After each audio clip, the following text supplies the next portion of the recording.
Hello बच्चों।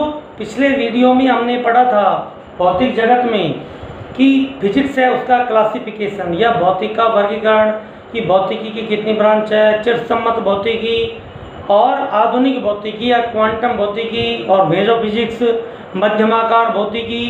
उसमें हमने सूक्ष्म निकाय और आपके स्थूल निकाय, मध्यम आकार के निकायों का अध्ययन करते हैं। फिर हमने चिरसम्मत भौतिकी की ब्रांच यांत्रिकी है, विद्युत चुंबकत्व है, प्रकाशिकी है, उसके अलावा ध्वनि विज्ञान है, इन सारी ब्रांचों के बारे में बात की है।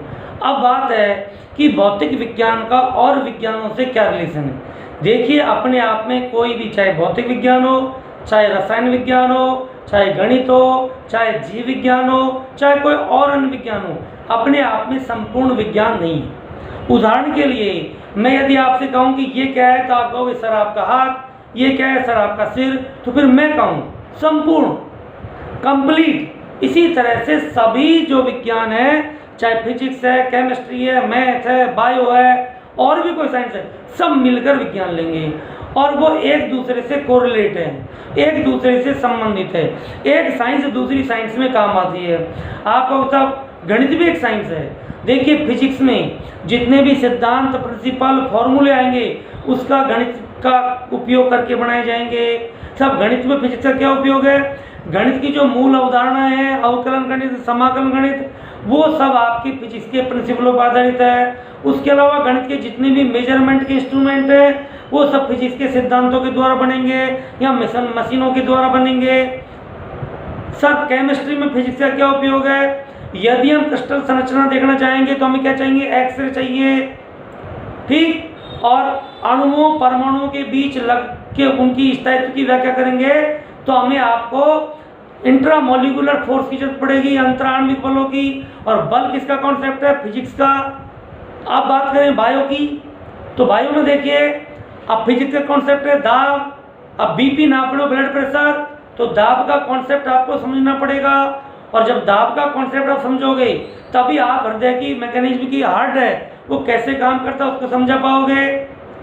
आपका जो इंजेक्शन है वो भी दाब के सिद्धांत पर काम करेगा।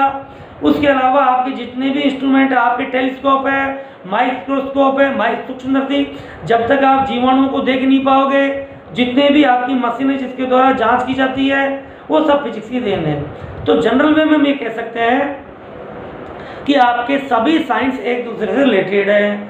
उसके बाद आता है कि फिजिक्स और आधुनिक समाज, टेक्नोलॉजी और मॉडर्न सोसाइटी में फिजिक्स का क्या उपयोग है। आज यदि हम घर में अपने चारों तरफ देखें तो चारों तरफ आपको फिजिक्स नजर आएगी। देखिए, पंखा देखें तो उसमें फिजिक्स, लाइट देखें तो फिजिक्स, एसी, कूलर, फ्रिज, सारी चीज़ों में आपके फिजिक्स के इंस्ट्रूमेंट हैं ये सब। इसलिए बिना फिजिक्स के हमारा, आपकी बाइक है, आप यातायात के साधन हैं, सब फिजिक्स के सिद्धांतों पर आधारित हैं। आपके विद्युत और चुंबकत्व संबंधित जो भी इंस्ट्रूमेंट है वो सब फिजिक्स पर आधारित है। आपका mobile, TV, radio, laptop, total किसकी देन है? फिजिक्स की देन है। इसलिए मॉडर्न सोसाइटी में यदि हम फिजिक्स को हटाएंगे तो आप देखोगे रिक्तता आ जाएगी और हम वहीं पहुंच जाएंगे कौन से, कि जिस अपने आपका जंगली मानव था उस सभ्यता हमारी खत्म हो जाएगी, क्योंकि जो सुख सुविधा का जीवन है वही समाप्त हो जाएगा।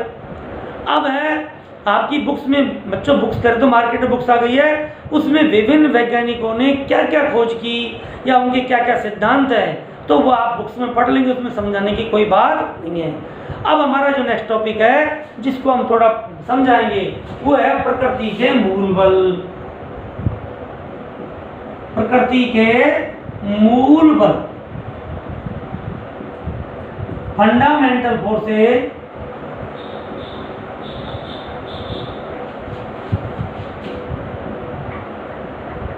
Of nature. अब सबसे पहले तो क्या है कि बल जिसे हम कहते हैं फोर्स, ये क्या है? बल वह भौतिक राशि है जो स्थिर वस्तु को गतिशील कर दे या करने का प्रयास करे।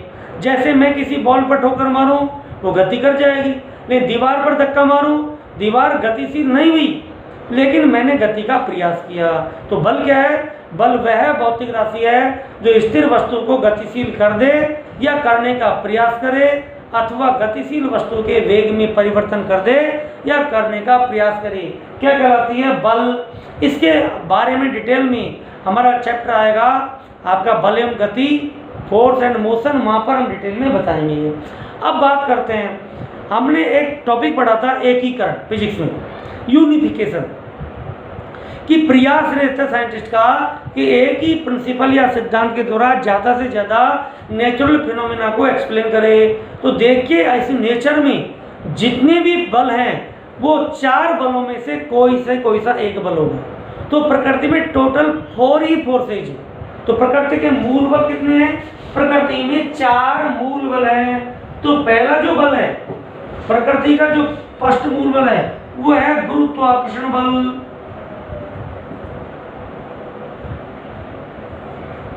जो आगे कंप्लीट चैप्टर भी आएगा वो पढ़ेंगे ग्रेविटेशनल फोर्स।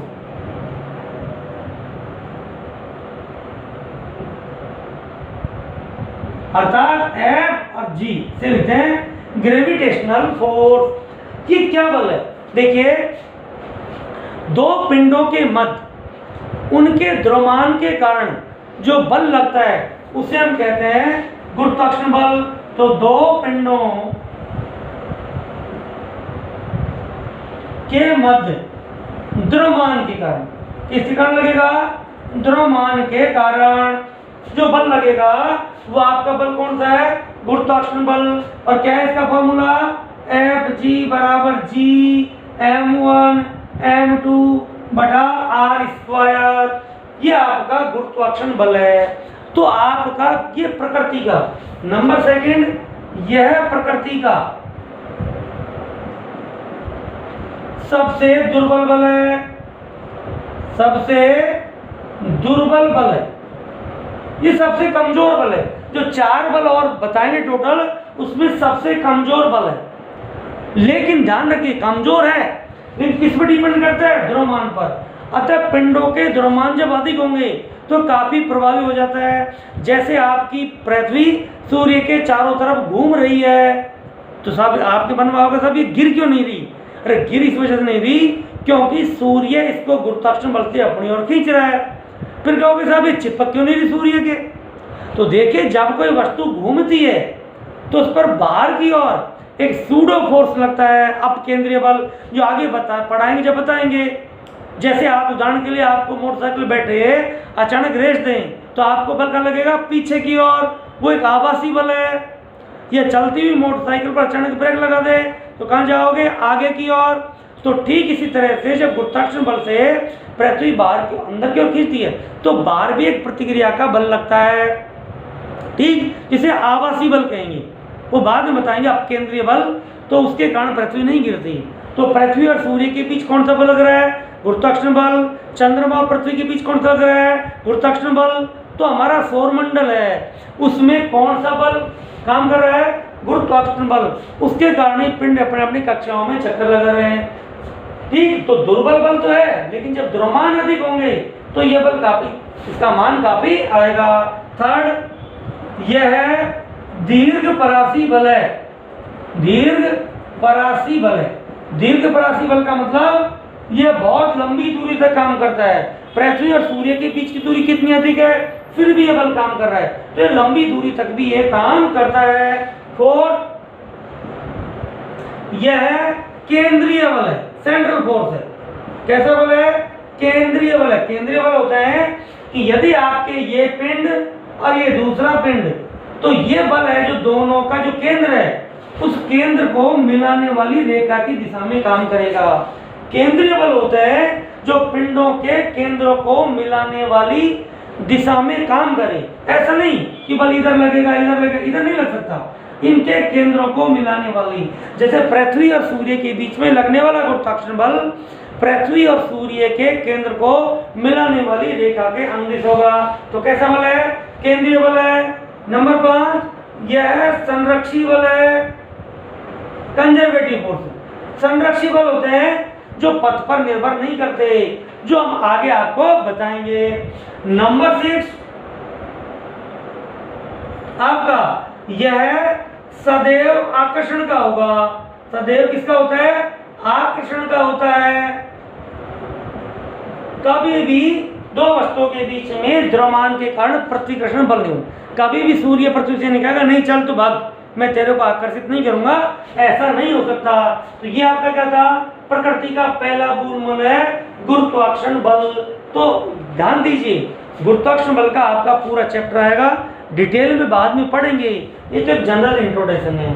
तो ये कौन सा बल है? गुरुत्वाकर्षण बल। अब हम प्रकृति का दूसरा मूल बल पढ़ते हैं। देखो बच्चों, प्रकृति का दूसरा जो मूल बल है वह आपका विद्युत चुंबकीय बल। विद्युत चुंबकीय बल, इलेक्ट्रोमैग्नेटिक फोर्स।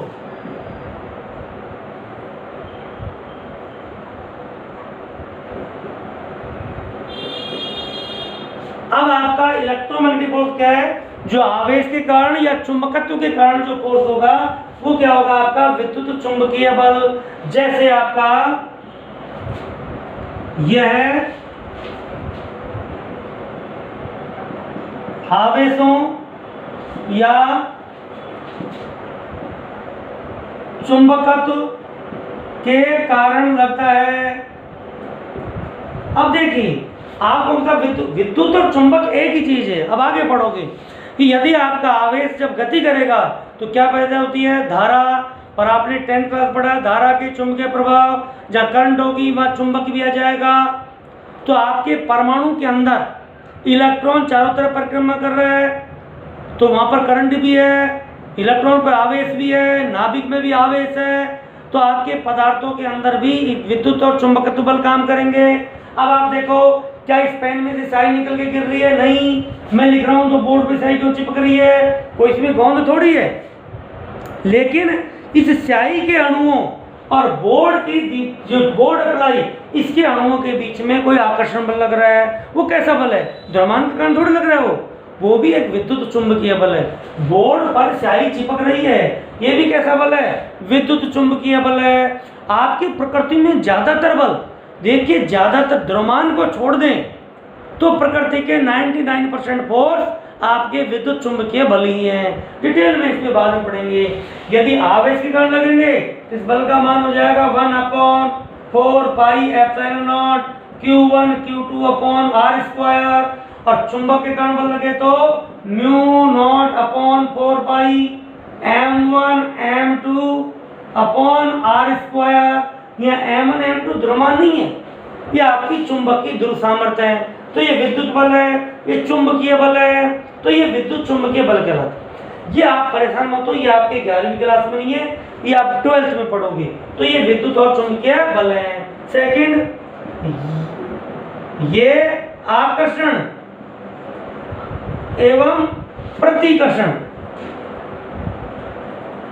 दोनों प्रकार के, जिसकी आपके गुरुत्वाकर्षण बल सदैव आकर्षण के होते हैं, लेकिन ये क्या होंगे? आकर्षण या प्रतिकर्षण।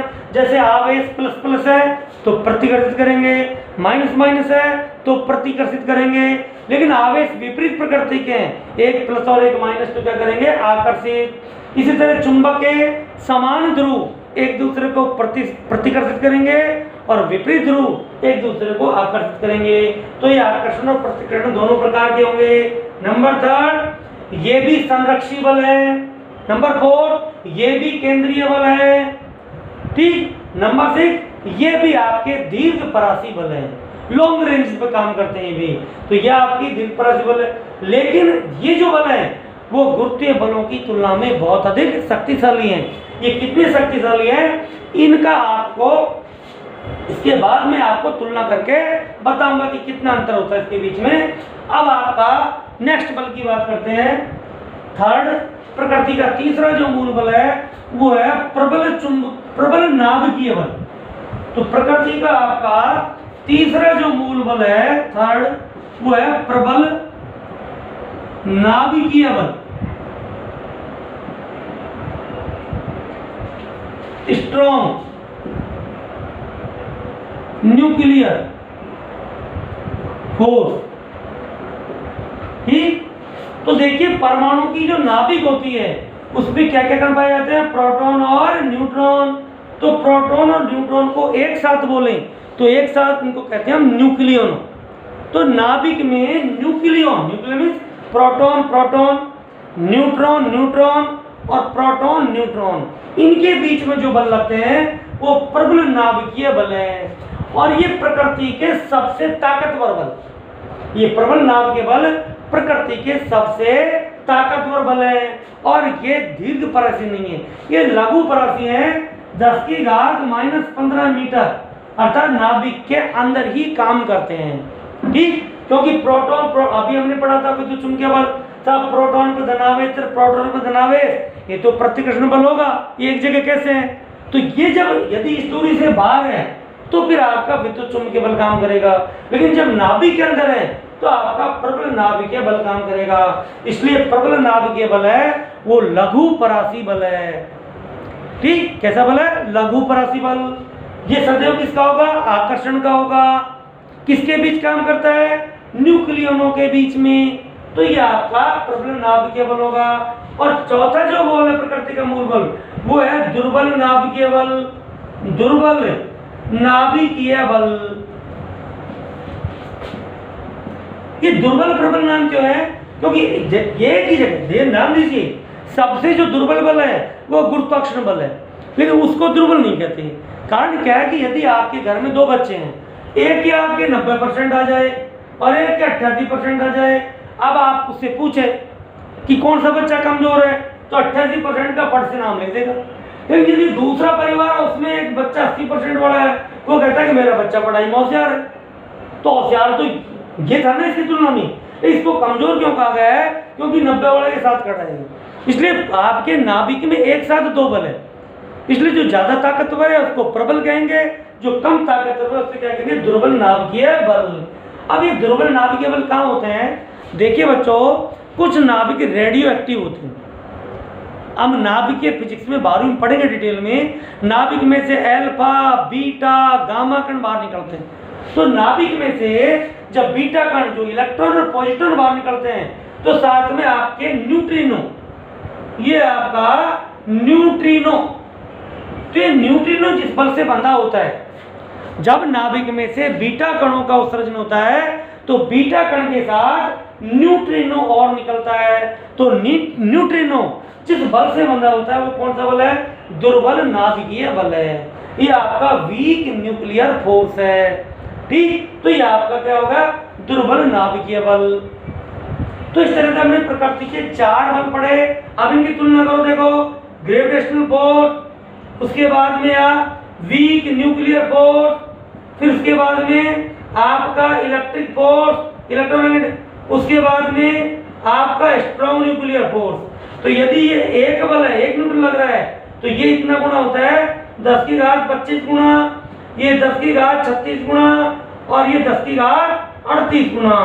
तो ये इनका अनुपात है। तो सबसे कमजोर कौन सा, गुरुत्वाकर्षण बल, उसके बाद में दुर्बल नाभिकीय बल, उससे ज्यादा ताकतवर विद्युत चुंबकीय बल और सबसे ज्यादा ताकतवर प्रबल नाभिकीय बल। तो ये आपके प्रकृति के 4 मूल बल हैं। तो बताओ प्रकृति के कितने मूल बल हैं, 4। कौन कौन से, गुरुत्वाकर्षण बल, विद्युत चुंबकीय बल, प्रबल नाभिकीय बल और दुर्बल नाभिकीय बल। ठीक, तो ये प्रकृति के मूल बल हैं और इन सभी बलों के बारे में आगे डिटेल में पढ़ेंगे। अब हम नेक्स्ट टॉपिक पे चलते हैं।